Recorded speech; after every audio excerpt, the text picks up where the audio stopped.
छोटे से गांव शिवपुर में एक बूढ़ा भिखारी रहता था। नाम था रघुनाथ।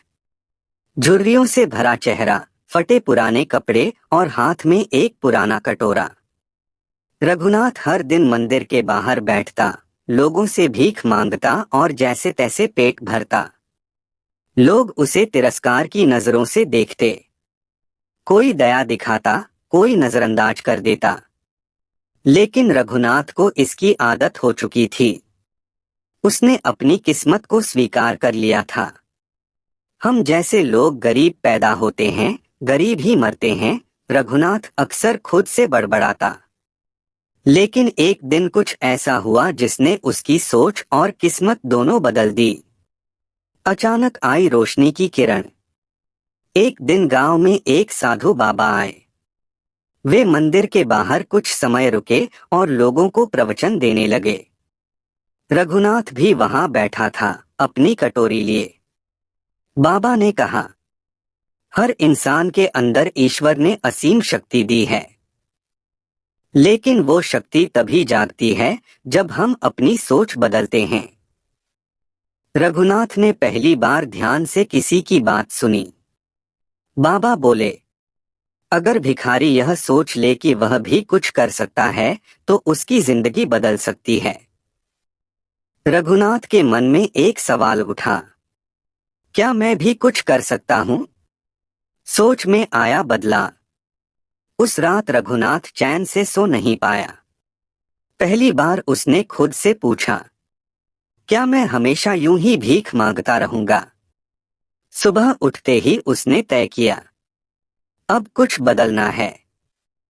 उसने बाबा से मिलने का निर्णय लिया और पूछा, बाबा मैं कुछ करना चाहता हूं, लेकिन मेरे पास कुछ नहीं है। बाबा मुस्कराए, तेरे पास सोच है, आत्मा है, इरादा है, यही सबसे बड़ी पूंजी है। बाबा ने उसे एक उपाय बताया, तू काम मांग, भीख नहीं, काम। किसी के खेत में मदद कर, किसी के घर में साफ सफाई कर, मेहनत कर, नई शुरुआत। अगले दिन रघुनाथ मंदिर के बाहर भीख नहीं मांग रहा था। वह गांव में लोगों के पास जाकर कहने लगा, मुझे काम दो, मैं मेहनत करूंगा, भीख नहीं चाहिए। पहले तो लोग हंसे, तिरस्कार किया, लेकिन धीरे धीरे एक बुजुर्ग किसान ने उसे मौका दिया, खेत की सफाई का। रघुनाथ ने ईमानदारी से काम किया। किसान खुश हुआ, उसे खाने को दिया और कुछ पैसे भी। पहली बार रघुनाथ ने खुद के कमाए पैसों से खाना खाया। उसके चेहरे पर गर्व की मुस्कान थी। मेहनत रंग लाने लगी। धीरे धीरे गांव में उसकी पहचान बनने लगी। लोग कहने लगे, ये वही रघुनाथ है जो पहले भीख मांगता था।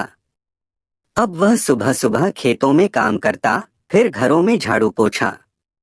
उसने अपने पुराने फटे कपड़े बदल लिए, एक छोटी सी झोपड़ी खुद बनाई। वह साधु बाबा के पास जाकर हर सप्ताह आशीर्वाद लेने जाता और कहता, बाबा आपने मेरी किस्मत बदल दी। बाबा मुस्कराते और कहते, नहीं बेटा, तूने अपनी सोच बदली, इसलिए तेरी किस्मत बदली। एक साल बाद, एक साल बीत चुका था। अब रघुनाथ को लोग भिखारी नहीं, रघु काका कहने लगे थे। उसकी ईमानदारी और मेहनत की चर्चा पूरे गांव में थी। उसने थोड़ी बचत से एक छोटी सी चाय की दुकान खोली। दुकान पर खुद काम करता, चाय बनाता और ग्राहकों से मुस्कुराकर बात करता। दुकान चल निकली। अब उसके पास खाने के लिए भी था, पहनने के लिए भी, और सबसे बड़ी बात, सम्मान। नई सोच, नया जीवन। एक दिन एक छोटा बच्चा उसके पास आया और बोला, काका क्या आप पहले भिखारी थे? रघुनाथ हंसकर बोला, हाँ बेटा, मैं पहले भिखारी था, लेकिन मैंने भीख मांगना बंद किया और मेहनत करना शुरू किया। बच्चा बोला, माँ कहती है कि आप हमारे लिए प्रेरणा हैं। रघुनाथ की आंखें भर आईं। जिस इंसान को लोग घृणा की नजरों से देखते थे, आज उसे लोग प्रेरणा मान रहे थे। समाप्ति और सीख। रघुनाथ की कहानी हमें सिखाती है कि किस्मत कोई आसमान से नहीं गिरती, वो हमारे कर्म और सोच से बनती है। अगर रघुनाथ भी पहले की तरह सोचता रहता, मैं गरीब हूं, मैं कुछ नहीं कर सकता, तो शायद वह आज भी मंदिर के बाहर उसी कटोरे के साथ बैठा होता। लेकिन उसने अपनी सोच बदली और किस्मत भी बदल गई। मुख्य संदेश। सोच बदलो, किस्मत बदल जाएगी। मेहनत करो, सम्मान मिलेगा। भीख नहीं, कर्म ही असली पूजा है।